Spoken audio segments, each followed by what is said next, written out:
Hey, how's everybody doing? Welcome back to Ask That Podcast here on YouTube.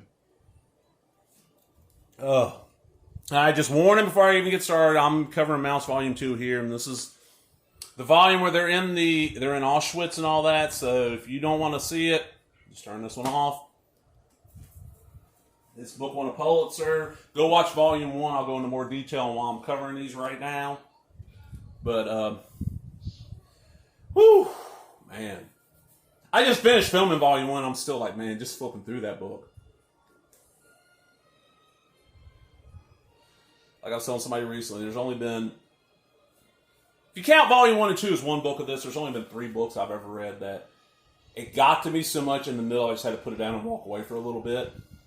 And the weird thing about it is 2 of them are comics, and one of them is an actual novel. The novel would be Jack Ketchum's Girl Next Door. There's a chapter where the whole chapter is, he goes, I cannot even begin to describe what I just saw and be glad that I didn't.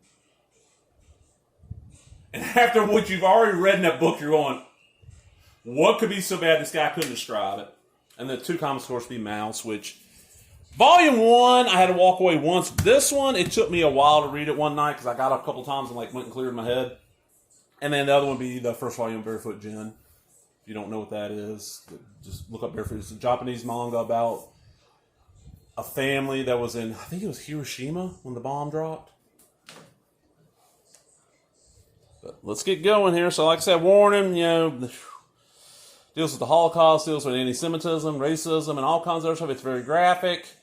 This is one of those that,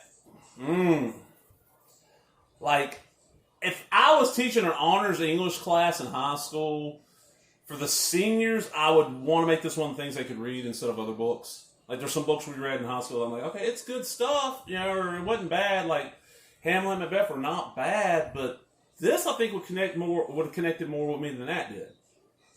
And I read this the first time around that time, it was, 90-something, 92. All right, enough BS, let's get into it here. Let's flip it over. Okay. Look at that cover. Look how horrified these mice look. I mean, we started off, the first one, they looked okay. This one, all right. Now, I'm warning y'all again now. Most stuff don't get to me. This book gets to me, so I'm warning you. Mouse 2, A Survivor's Tale. Here My Troubles Begin by Art Spiegelman.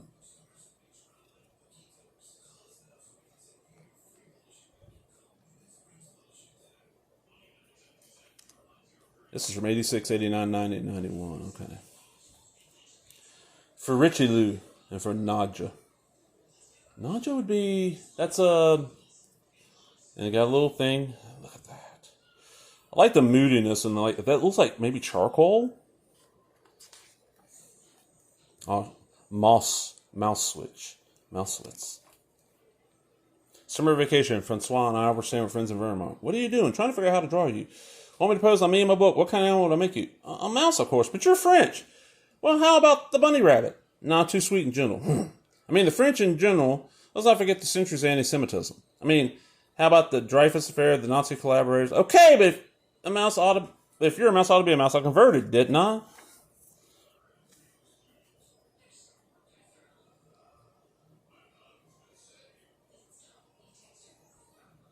And this is when he gets a call from his father. His stepmother has left him. And the father fakes, it's a heart attack, so he'd call him back. So they go up there to keep an eye on the father.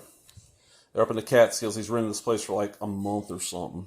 The dad's on oxygen. And he's wanting to he wants to take some groceries back to the neighbors of the dad. Tell me how the wife's treating him. He wants to take some stuff back to the store he's not going to use because she's gone. And then we get into, he finally gets him. But you understand, never, Anja and I were separated. No, the war put us apart, but never before, but always before and after we were together.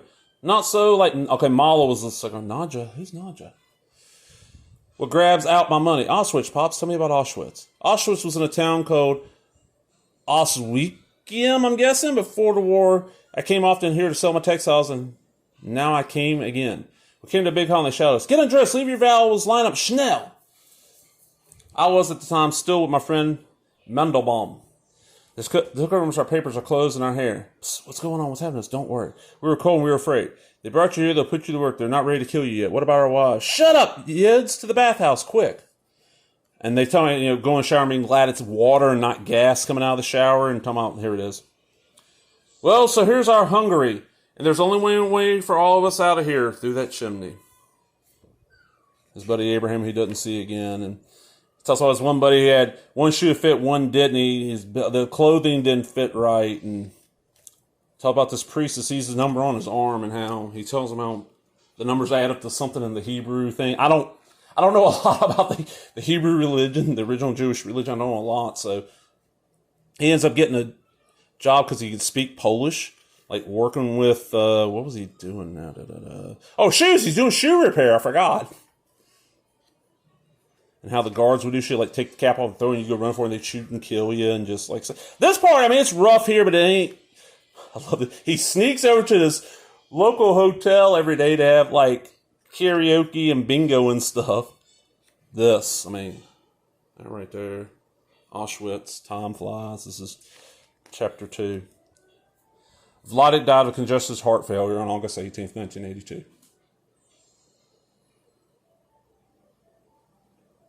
Francois and I stayed with him in the Catskills back in August 79. Vladik started working as a 10-man in Auschwitz in the spring of 1944. I started working on this page at the very end of February 1987. In May 1987, Francois and I were expecting a baby. Between May 16, 1944 and May 24, 1944, over 100,000 Hungarian Jews were gassed in Auschwitz. In September 1986, after 8 years of work, the first part of Mouse was published. It was a critical and commercial success. God, 86.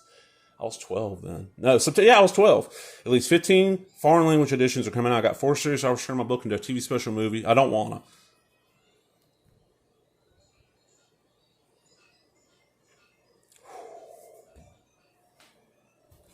Give me a second.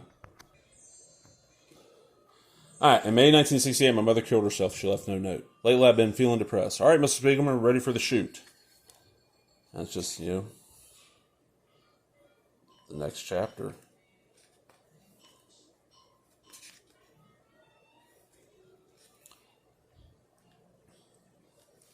The food and how the 2 camps, there was 2 camps. See, until I realized, I didn't know there was 2 camps. Because I'll be honest, in my high school, we were supposed to cover World War II in honors history. And we were getting there.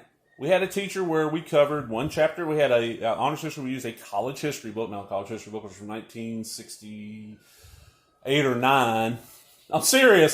This was in the early 90s, and our honors history book was from like 69, so it was way out of date. But hey, it was better than I don't know what regular history class had. We're supposed to cover World War II, and our teacher, we were covering about a chapter every 3 days. So, like, in 2 weeks of school, we covered like 4 chapters. Well, stuff went down over Christmas break. He was leaving that year and going to go up to the school board, and some parent from years back raised some shit over something that should have been a non-issue, and he quit.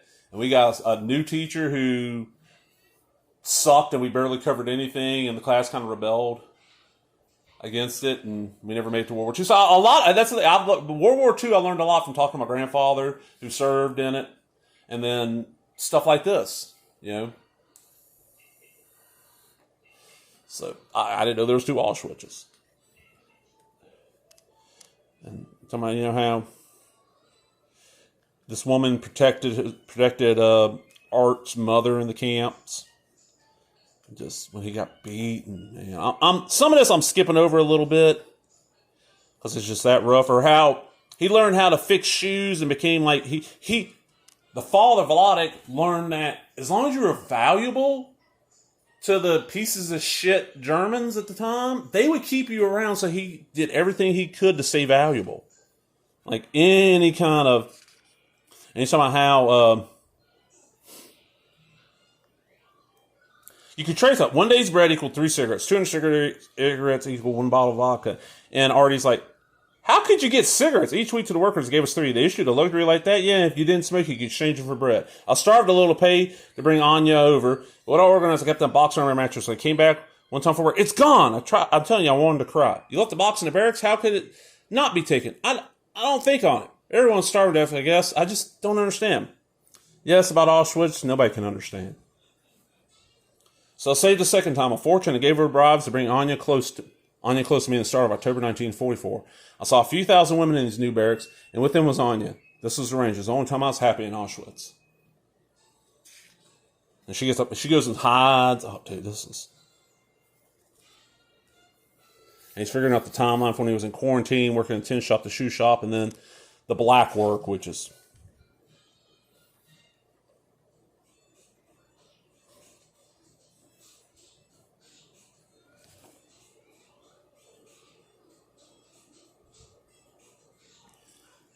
He's talking about the mass graves here. Give me a second. Critters who worked there pour gasoline over the live ones and the dead ones. The fat from the burning bodies they scooped and poured again so everyone could burn better. This is when Artie and Francois, who I think he's married to at the time, not sure, are staying with the dad. And this list. Oh, what's that noise? Oh, nothing, just Vladik. His moaning and sleep again. When I was a kid, I thought, oh, it was noise all grown-ups made when they slept.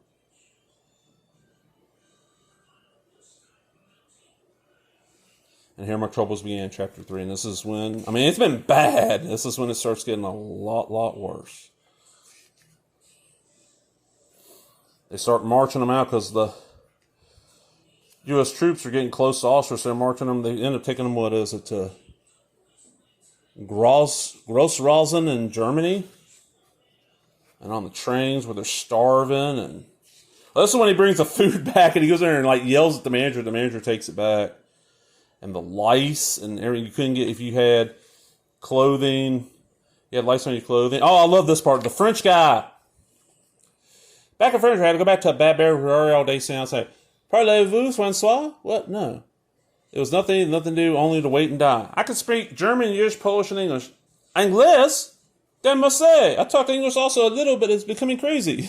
There's no other French here, and I do not know to talk German. I had nobody to talk to. You're a Pole Jew, yes? How you know English? I dreamed I'll always go one day to America. So we talked and made the time lighter. Each day he found me the Frenchman. Good morning, it's very cold again.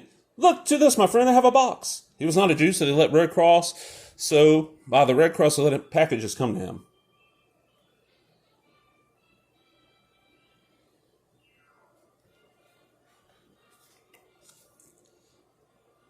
Now he ends up getting like the stuff the French guy gives him. He ends up trading to get like clean clothes and stuff so he can constantly get food. And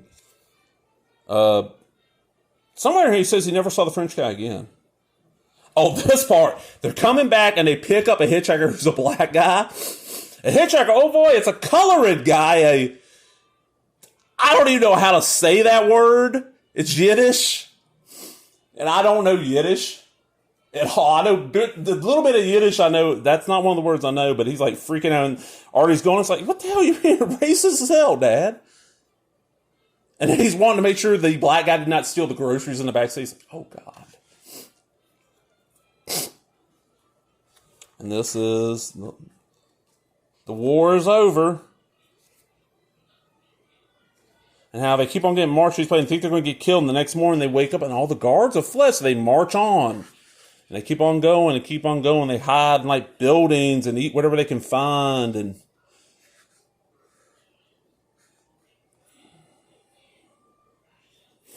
this is where he doesn't find the mom's diary, he finds pictures. It's a,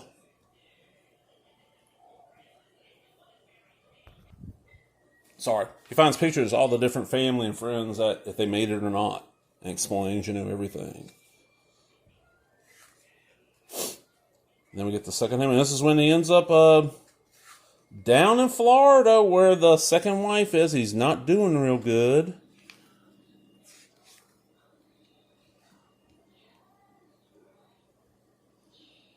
Ends up working with the Swedes. It's talking about after he got out. He ends up working and finally.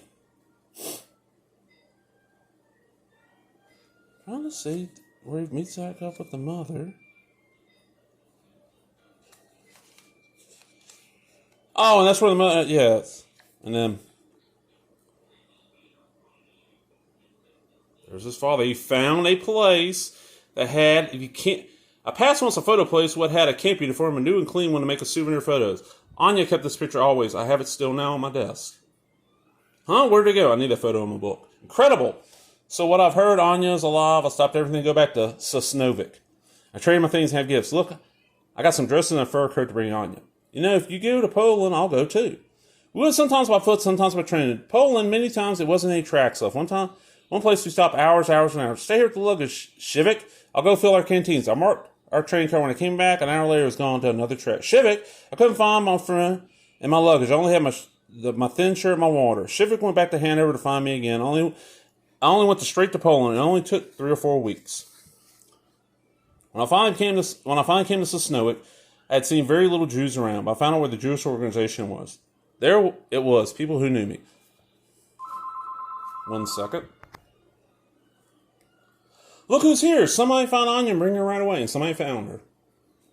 Hold on. Gas. Vladik? It was such a moment that everybody around us was crying together with us. Anya, my Anya. More I didn't need to tell you. We were both very happy and lived happily ever after. So, let's stop, please, your tape recorder. I'm tired from enough talking to Richard Lou, and it's enough stories for now. Spiegelman, October 1906, August 18th, 1982. His wife Anya, March 15th, 1912, and May 21st, 1968. Spiegelman, 78 through 91.